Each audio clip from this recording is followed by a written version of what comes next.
Welcome back to Andersons SmokeShow. It's hard to believe, but today marks the 2-month anniversary since our first video on the Ooni Fyra. So today, we're gonna talk about the things that I've learned about running the Ooni Fyra and making pizzas in it. So stick around and see what we've got to say. If you're new here, I'm here to show you that backyard barbecue can be fun and easy, including cooking on the Ooni Fyra. So be sure to subscribe to my channel and ring that bell so that you can keep up with the latest content. Be sure to like the video and write me a comment. Let me know what you think. Ask me the questions about the Ooni Fyra and about making pizzas on it. Now let's get into it.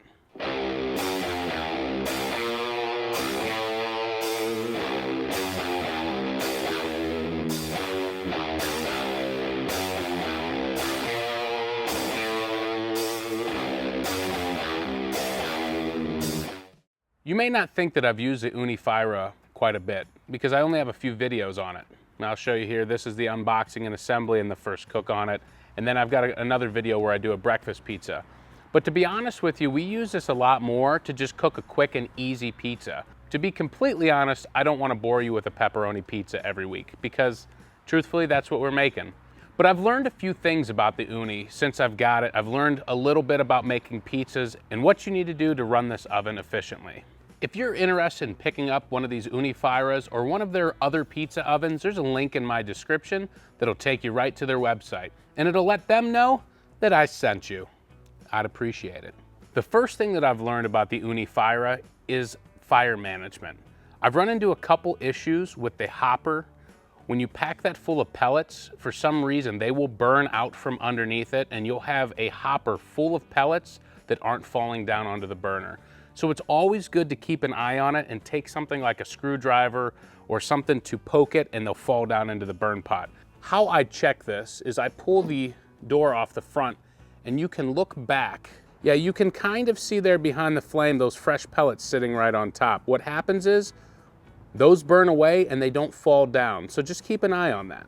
The second thing that I've learned about cooking on the Ooni is that temperature means everything. Get yourself an instant read infrared thermometer. You need to be able to check that stone temperature. We're looking for temperatures upwards of 900 degrees.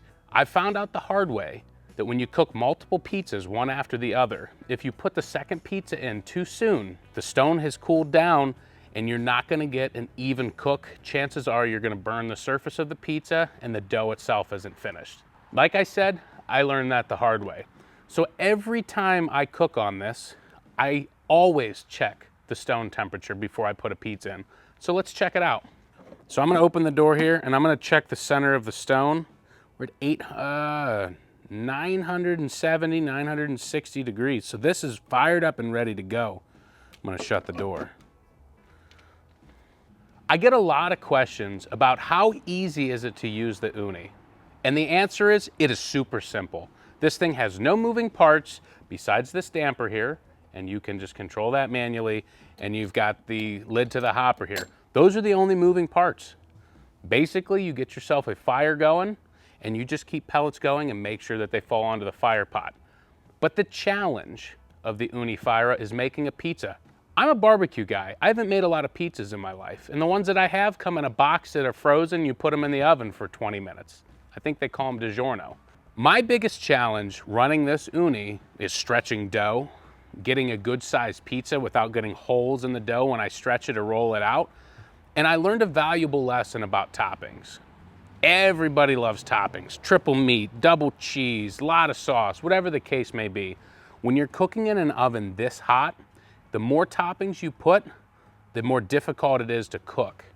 If you put too much, and I learned this on one of my cooks, the heat doesn't get down deep and you're gonna burn the surface and your dough's gonna be chewy. So keep it simple.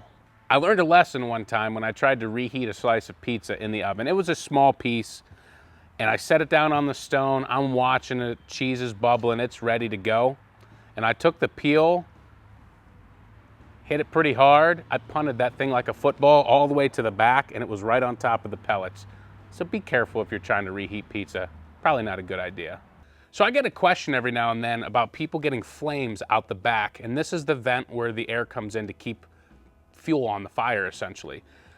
What that is backdraft. You got to be careful. If you're not fluted correctly with the chimney, you're going to get that fire coming out the back when you mess with the lid. So just make sure that you've got your chimney open and fluted properly.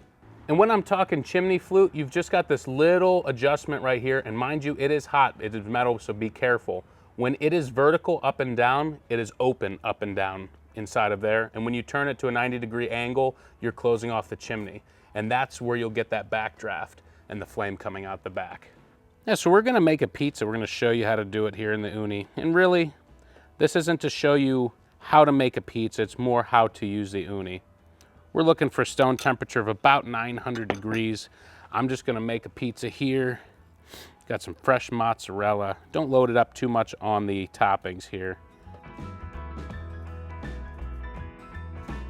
I've got some fresh basil. Some people wait until later to put it on. I'll put it on now. I like it cooked onto the pizza. Adds a good flavor. Got some Parmesan cheese. I'm gonna sprinkle a little bit of that on.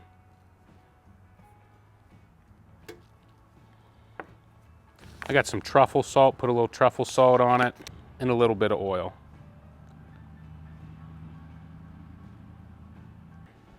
All right, pizza's ready to go in. Get it right in the center of that stone. We got 30 seconds. Take this out and spin it here. That looks pretty good. I'm gonna do one more rotation. Get that back in there. All right, let's get this pizza out. It's been in there about a minute, and man, does that look good. I like a thick crust, so that fits my needs. Man, does that look good. Got my Ooni pizza cutter here. Just run that through here. Make a nice little 6-slice pizza. We'll let that cool down for a few minutes, and we'll let you know how it turned out.